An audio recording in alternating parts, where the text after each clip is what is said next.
سلام دوستان عزیز، من سایه هستم و به عنوان پرستار 1 سال و 6 ماه توی آلمان زندگی میکنم و از امروز میخوام همه مراحل مهاجرت به آلمان، زندگی در آلمان به عنوان فقط یک پرستار و کار در بیمارستان، کار با دستگاه‌های مختلف و توی بخش‌های مختلف رو بهتون آموزش بدم.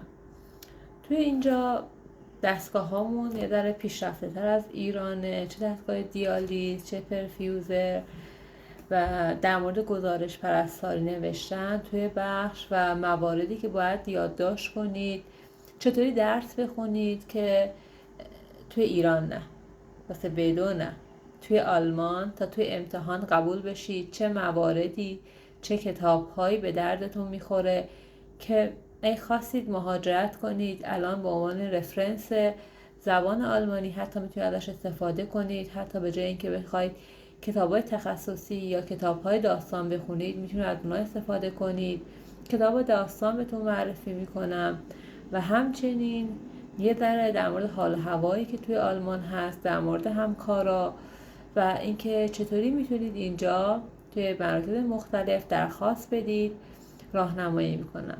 و از حالا میخوام بهتون اطلاع بدم من هیچی در مورد شخصی، در مورد سفر اینا نمیذارم توی پیجم و امیدوارم که به صورت تخصصی کار پرستاری توی آلمان ببینید. اگه خوشتون اومد مهاجرت کنید، اگه نخواستید کشور دیگه مد نظر قرار بدید و این شکلی یه کمک کوچیکی در اختیارتون قرار داده باشم.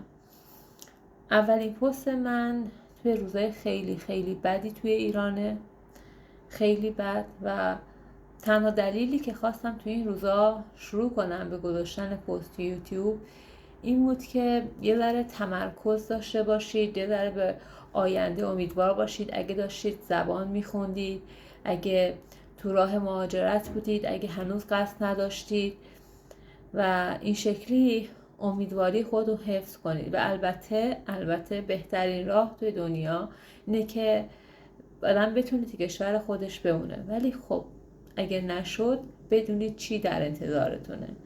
ازتون ممنونم، امیدوارم منو دنبال کنید و اگه سوالی داشتید بپرسید و هر کاری میکنم تا درست و دقیق راهنماییتون کنم. ممنونم، تا پست بعدی. تلم.